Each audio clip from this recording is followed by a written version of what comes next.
Let's go. I don't hear anything, but I cross a finger. Oscar November 4 ISS, this is Oscar Romeo 4 ISS. How do you read? Over. There we go. That's insane. Oscar November 4 ISS, Oscar Romeo 4 ISS, I have you loud and clear. Yeah. Over. Okay, so Telebridge is okay. Oscar November 4 India Sierra. And I think it's a Victor Glover. Oscar November 4 ISS, Oscar Romeo 4 ISS, I have you loud and clear. How me? Over. Oh yeah, let's go. I got a preamp too to receive better. Let's go. Yes, I am ready for questions. Over. Plus 60 with the preamp. Nice.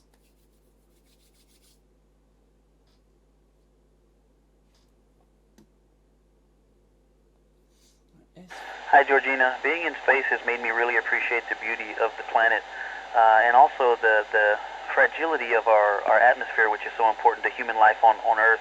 And you know, all the efforts that NASA and our partners have spent looking for habitable planets out in the cosmos, it makes me feel even more special that there is life on Earth. It makes me feel really special. Over.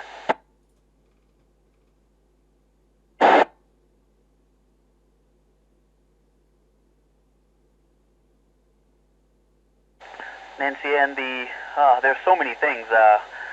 How challenging it can be to live up here, how amazing the planet looks, what we are capable of accomplishing when we work together. And one really interesting thing is the challenges and rewards of being able to float or levitate. You know, it actually adds some real challenges to working and living here, but it also has some really amazing aspects. Over.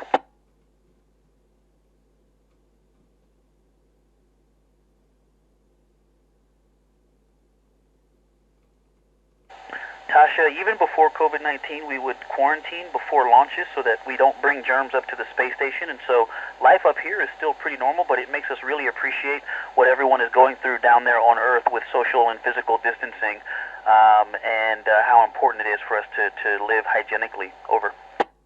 Nice.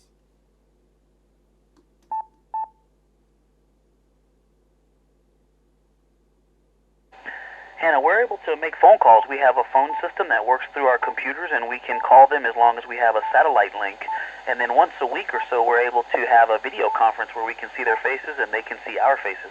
Good question. That really makes living up here nice, since we have to be away from our friends and family for so long. Over. CTR for Control FM deviation.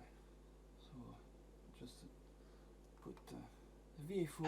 Elena, I don't feel that. In fact, I feel the opposite. Seeing the Earth, you know, I'm aware that there is danger out there, that the open space out here, the vacuum of space, it's hot or cold, you can't breathe out there, and this machine keeps us alive. But looking at Earth and knowing that all the people that I love are down there, except for the crewmates that I love that are up here, it makes me just feel that Earth is protecting us, and we should do all that we can to protect it. It's very special. Over. That's awesome. Insane.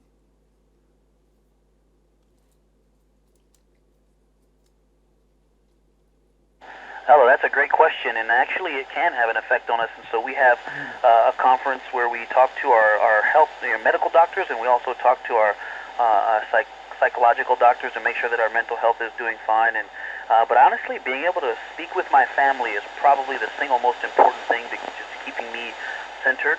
It's not even about being happy all the time. It keeps me centered so that I can focus on work when I need to focus on work. But there are lots of different ways, and the most important thing is that we have a variety of tools at our disposal, because no one way is going to work for every crew member. Good question. Over. Lot of noise today. Iris, I would say the hardest is an actual informal requirement that you spend so much time away from your loved ones, your family and friends. That's the hardest. But in terms of the subjective training that we do, the toughest thing for me was getting to the level of Russian language proficiency that is required to fly on the space station. I've heard it's the equivalent of taking 4 years of Russian in college and then going abroad for one term, and we usually get to that point in about 2 years. So it was pretty challenging academically. Over. A lot of noise. The station is above us on the map. That's why we lost some signal. Celeste, not only do I believe that, I'm working to do my part to make sure that that happens. So I hope that that is a dream of yours, that what we're doing up here today enables you guys to do in the future. Over. Very interesting.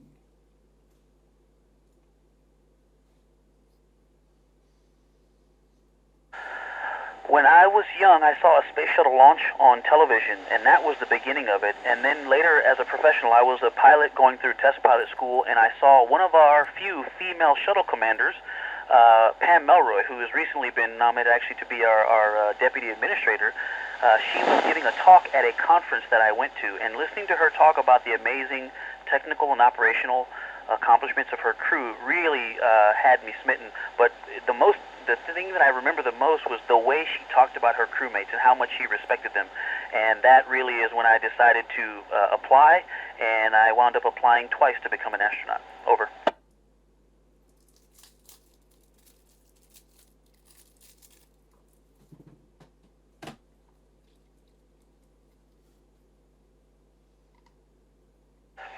Emily, we actually can, and so you may not always know it though, because we see storms. You can see storms and lightning from up here, and you can see the big weather phenomena, the entire frontal systems as they move from continent or body of water to body of water, and that's really amazing, and it looks beautiful. But we have to remember that those have effects on the ground.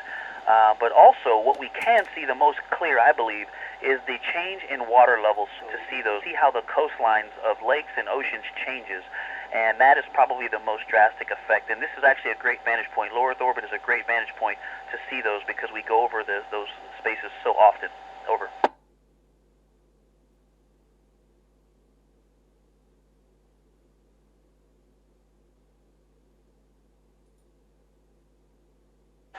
Mila, the most important skill for an astronaut to master, in my opinion, is adaptability or flexibility. And I think that's challenging because we have to learn lots of skills, and you have to be really good at lots of different things. And in that process, I think it's natural to want to control things, but a very important aspect of being flexible and adaptable is letting go of a little bit of control, knowing you can't always control things, but then using all those skills and training that you have to be able to adapt when the time is right. Over.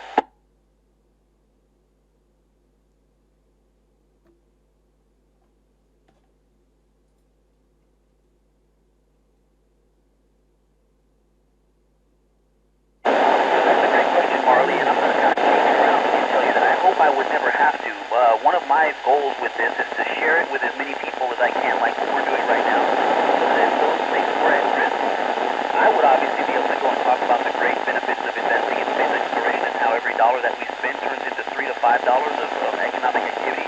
But really, the most important thing that I can do is inspire young people like you to grow up into adults who remember that for the rest of their lives, so that when those things do come, that you would also feel the need to say the same thing. That, to me, is much more important than anything I could ever say. Over.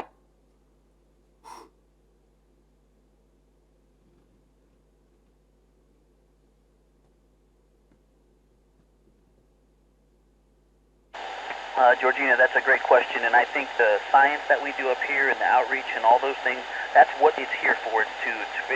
There's a saying, off the earth, for the earth. We are absolutely working for humans on the ground, but I think there's also an aspect of the way we live up here as an international crew. We have a very international cadre right now on the space station, and I think that is a sign for people on Earth that we work together with all of our differences, that we can still accomplish amazing things, and I think that's a lesson everyone needs to hear. Over. I take my phone. I miss that. Damn. Okay. I think we are... Nancy Ann, when I first got to the space station, I felt like my brain was working really hard to find out where I was and where up and down was, and And so that has gone away after about a week, and now I feel like I know my way around. Even if I flip upside down, I still know how to get around on the space station, and so that is a really good feeling. Over.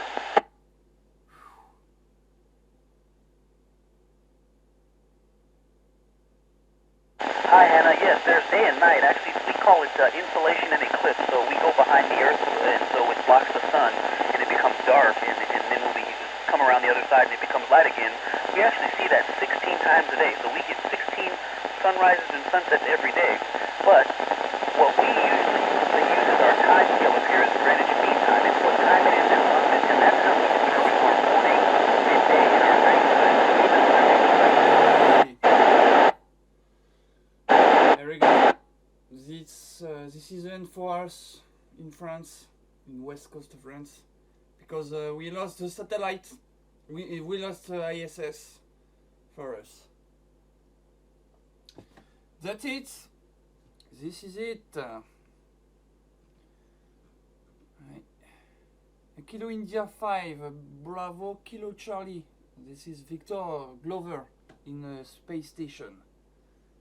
And the telebridge is Oscar November 4, India Sierra Sierra. 73s, and thanks for watching.